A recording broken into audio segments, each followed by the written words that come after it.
Thanks, Robin, for joining me. We'll just get started, I guess, with a little about yourself and your background in the arts. Sure.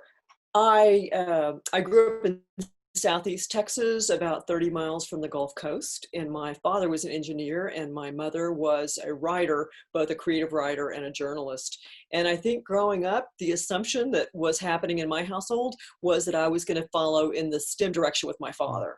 So I was interested in math. I was interested in computers when I was in middle school and high school. And my line when people would say, "What are you going to major in when you go to college?" It was going to be computer science. Mm. But when I was in high school, my parents, who were both interested in photography, they set up a darkroom.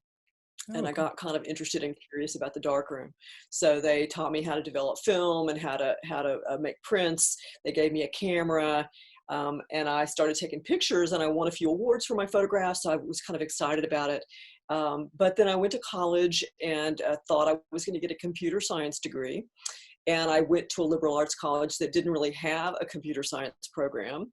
I Mm. guess I didn't really research that very well, but I so I ended up getting a degree in philosophy, which for me was this great in between place between art and science because it uses a lot of scientific method, but then there's a lot of creative thinking that happens in philosophy, and I really love that kind of that in between space.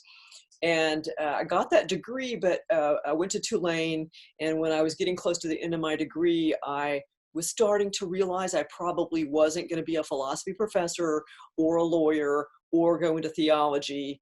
And I didn't really know what my plan was, but I've been taking photo electives.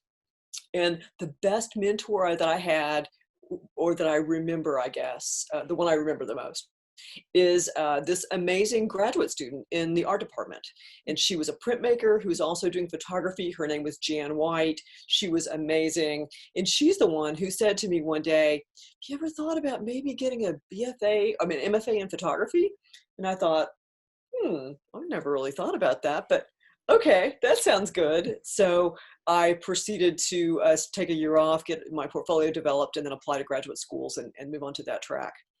Awesome. Wow, that's an interesting way to get into the arts. But I think a lot of people find their way, or at least what I've heard from students who are interested, they just like doing it, and never thought of it as a career field, but then they see we offer it. So that's really cool. Yeah, absolutely.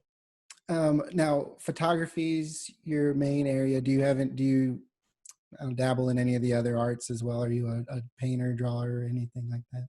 I have worked primarily in photography. I've done a little bit of printmaking, although I'm not terribly good at it. And I've done a lot of book arts in my past. I don't do book arts right now, but I've been involved in bookmaking, which involves craft and also image sequence, idea sequence, thinking about, it's sort of like working with video, because when you work with books, you have multiple images, and the viewer, when you're looking at most a traditional book, you have to remember the first image in order to fully understand the last image or the amalgamation. Mhm. So there's that reliance on memory and referring back to the beginning when you get to the end that I think is really intriguing about books.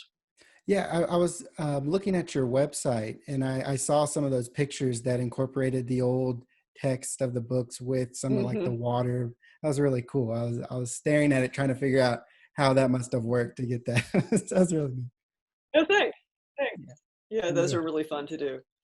yeah, it And was they really. do, and they come a long way towards letting me. I think what I really wanted to do when I went to graduate school was I wanted to figure out how I could make the ideas I learned about in philosophy something visible.